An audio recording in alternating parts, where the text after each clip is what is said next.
Ojila nkeji abụọ gafere elekere iri n'otu nke ụtụtụ n'Ozisa 96.1 FM Owerri. Taa bụ Orie abalị nke 12 n'ime ọnwa nke ise afọ 2022. Aha m bụ Adaeze Ọkụanyanwụ, onye mụ na ya ji akụkọ n'ụtụtụ abụọ. Chidera gere ọgwụ okwu ndị anyị jiri mere isi akụkọ. Ndị omeiwu so azọkwa onye isi ala oge a ga-eme ntuli aka ozuzu ga-eji akwụkwọ nke ha jiri gbaa arụkwaghịm nakwa nke gosiri na ha nabatara ya wụchaa n'ihu otu nnyocha nke All Progressives Congress. Ụlọikpe atụọla otu nwa amadi dị afọ 25 mkpọrọ ọka maka ịkwaso nwa akwụkwọ College of Education dị na Ikere Ekiti nke steeti Ekiti iko n'ike. Otu egwuregwu Flying Eagles nke ala Nigeria etozuola oke maka ịkụ bọọlụ nke ga-eduba ha n'ịkụ nke ikpeazụ n'amamaka Wafubi nke dị na Niamey, mba Niger. Tinyezikwara okwu na-ese akụkọ maka Claretian University of Nigeria dịka o mere otu afọ. Onye dere ya bụ Mark Irechukwu nke ngalaba Public Relations nke mahadum ahụ. Onye ọma, ị nwere ike igekwazi anyị ntị site n'ọnụ ụdụdụ anyị bụ www.ozisaradio.com, site n'ọgbọ nzirịta ozi soshal midia na Facebook Ozisa 96.1 FM Owerri, na YouTube Ozisa 96.1 FM TV. Gere akụkọ ndị anyị na-ewetara gị uju.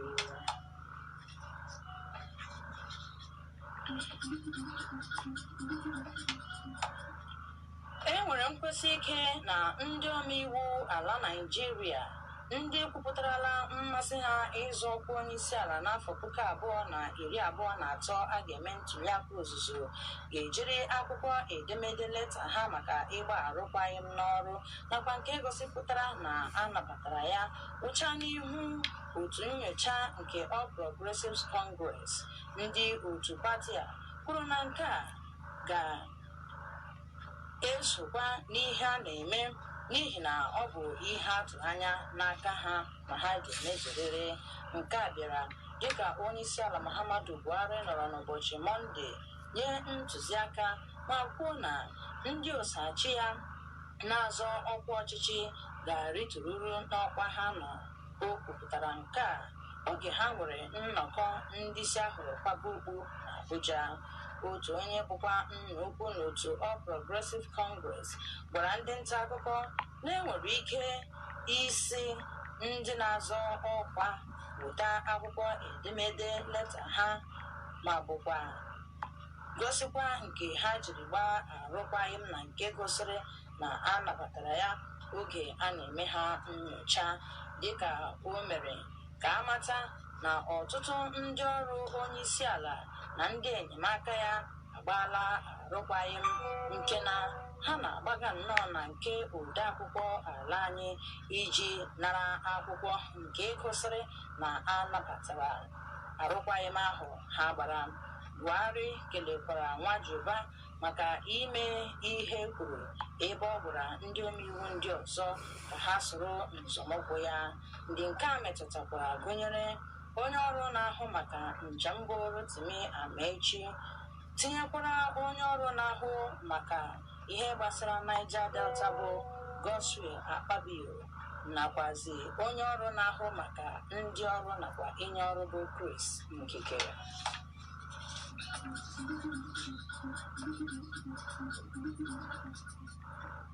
Otu National Executive Committee nke nọ na otu People's Democratic Party nọrọ ụnyaahụ bụ Wednesday tụpụta akwụkwọ maka ndị na-azọ ọkwa onyeisi ala n'ihi ntụliaka praịmarị nke ịzọkwa onyeisi ala, bụkwa nke edowara n'abalị 28 nakwa abalị 29 n'ọnwa Mee anyị nọ n'ime ya.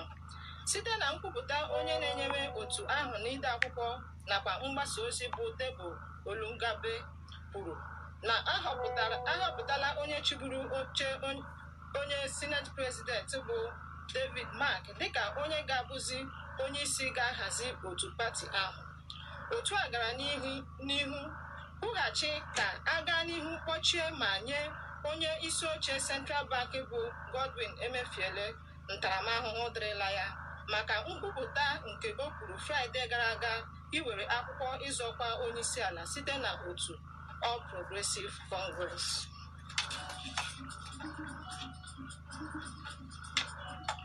Otu Academic Staff Union of Polytechnics arịọla ndị ọdịmma ala anyị na-emetụta n'obi ka ha mee ka ndị ọchịchị ghara ịkpọchi ụlọ akwụkwọ poli niile nọ n'ala Naịjirịa.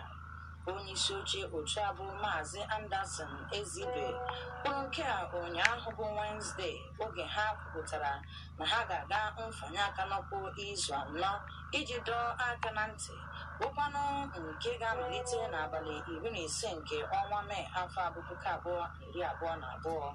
O kwuru na ha kpebiri nke a oge ha nwere nnọkọ ọdụrụde ụnyaahụ.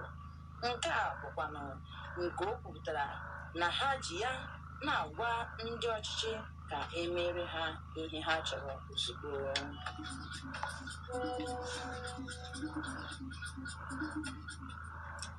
Ụlọikpe ukwu dị na Edo Ekiti amaala otu onye na-agba ụgbọala dị afọ 25 bụ Tope Ojo ikpe n'ihi ofu nwa akwụkwọ si na College of Education Ikere Ekiti o metụrụ ma narakwa ya ego ya. Iwe nke a amara ya bụ maka imetọ nwa nwaanyị ahụ nakwa izu ego ya.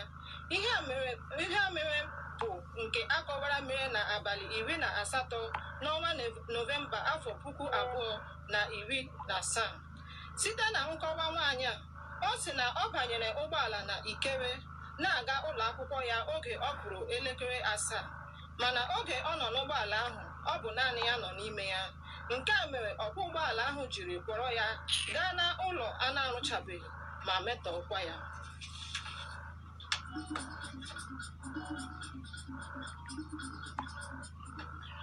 Akụkọ si mba ofesi.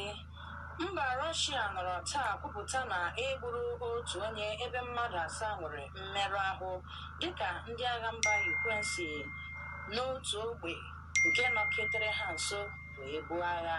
Eboro Ukraine ebubo ịzọgbu n'obodo Soloki na mpaghara nọketere oke ala ha nso dịka ha siri n'ebe ahụ wee na-ebu mba Rọshia agha. Otu a ka onye aka na-achị steeti n'otu ogbe nke mba Rọshia bụ Vyacheslav Gladkov siri wee kwupụta.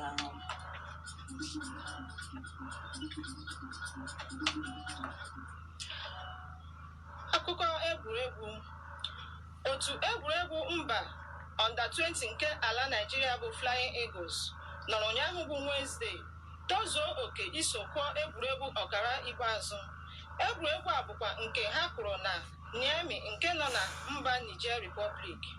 Otu a bụ ndị akọwara ha na otu Burkinabe kụrụ egwuregwu n'ama egwuregwu Niamey ma ha nwetakwara ọkpụgoolu abụọ. Mana oge ha na mba Ghana kụrụ egwuregwu na ụbọchị Sọnde, ha ji ọkpụgoolu 2 ji merie mba Ghana, nke mba Ghana na-asataghịkwa ọkpụgoolu ọbụla. Site na egwuregwu ọkara ikpeazụ nke a ha kụrụ ka a ga-eji amata ndị ga-eso kụọ egwuregwu ikpeazụ a ga-akụ na mba Ijipt, bụkwa nke akụrụ na ọ bụ ebe a ka a ga-amata ndị ga-etozu oke ịnọchite mba Afrịka n'egwuregwu. Onye ma na-ege ntị, anyị na-ekele gị maka isonye na akụkọ gị ime na maka isonye anyị. Ihe ọzọ ga-esochi ugbu a bụ okwu na-ese akụkọ maka Claration University of Nigeria (CUN) dịka o mere otu afọ. Onye dere ya bụ Mark Irechukwu nke ngalaba Public Relations nke ya bụ mahadum. Gaa n'ihu ige ntị dịka ọ bụ n'asụsụ Bekee ka a ga-ewetara gị ya.